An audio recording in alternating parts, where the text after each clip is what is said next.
Welcome back to Daytime. Dogs and cats may be the popular pets in America, but don't be surprised if you see a pygmy pig being walked around in your neighborhood someday. Queen of the Jungle, Kelly Diedring Harris is here to tell us all about these sweet little oinkers.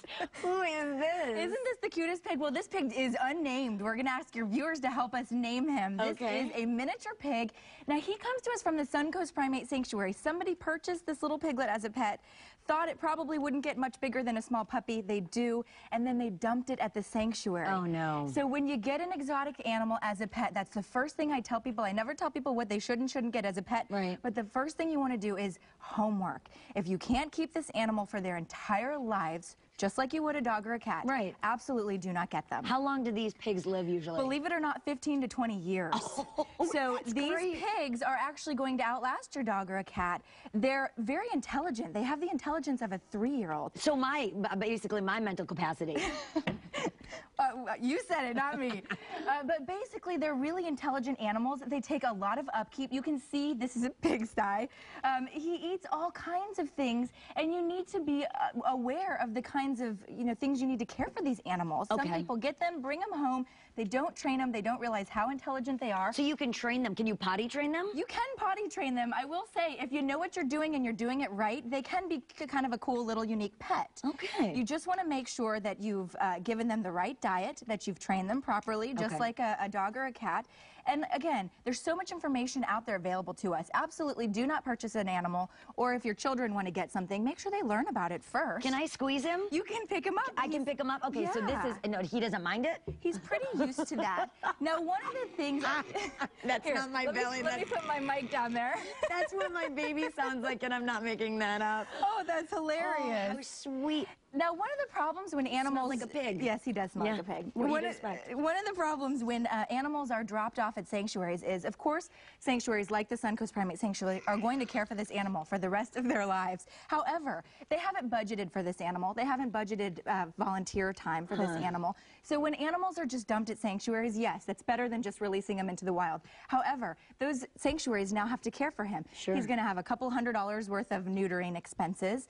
And, it's one thing to get an animal and bring it to the sanctuary and go visit them and learn about them, but it's another thing to just, drop off an animal, expect somebody to take up the expenses. He's going to have a good life, I can tell you that. Right, so if you don't, if you can't have a pig, or if you want to donate some money, you can always donate to a sanctuary as well, and that's a wonderful way of giving back to, these animals in the community. Okay, I've heard that in certain areas, wherever you live, your residential area, you may need a permit to have a pig. Is it the same with pygmy pigs, all pigs? You might. Now, in our state, in Florida, that's not the case. We have very lax laws, but if you're in another state, you might want to check into that. You might need a permit for a pig. Certainly, if you get other exotic animals like primates or snakes or anything that goes above and beyond a domestic animal, you do need a permit, and you want to look into that. Those permits cost money, and if you don't have the proper permitting, your animal will be taken away from you. Okay, so look at the long-term budget of owning a pig like this. Shots, you said they can be neutered.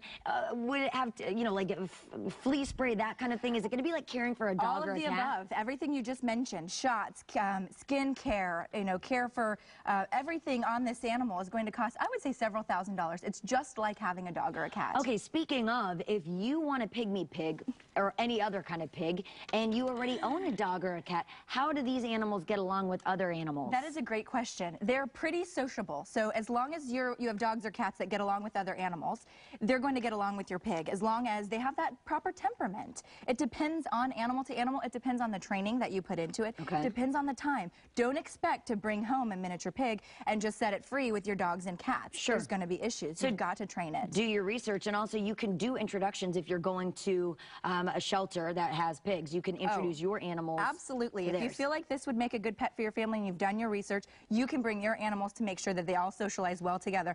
Because I always tell people that are going to rescue an animal, make sure it's right for the animal. We make decisions based on emotions of ourselves. You want to make sure that this animal is going to have a happy, safe home for the rest of its life. And that's the thing you should consider. It should be a completely selfless decision. All right. Well, Kelly, will you stick around in the show a little bit longer? Absolutely. And we're going to talk about names for this little oinker. And thank you so much, Kelly Diedring Harris, Queen of the Jungle. We love it when you come here, and we love the little oinker, too. We'll be right back with more Daytime. Please stay with us.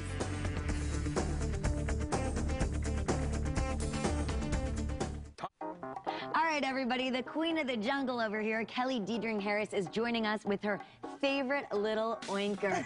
The thing is, he doesn't have a name yet, right? No, he's nameless. We need your help. All right, so for a chance to name the little piggy here, go to DayTime's Facebook page. That's facebook.com/DayTime TV show. And our friends at the Sanctuary will choose from the names we get. So, yeah, please submit some names and hopefully some really cute ones, too. Because right now, what are you calling him, little oinker? I'm calling him Wilbur, but... Very cute. All right, well, on the next DayTime, the adorable new animal duo from Busch Gardens, Casey the cheetah and Matani the dog, are going to be joining us. So please tune in for that. We'll see you next time on DayTime, guys. Thanks for watching. And thank you, Mr. Oinker. Big, cute little pygmy.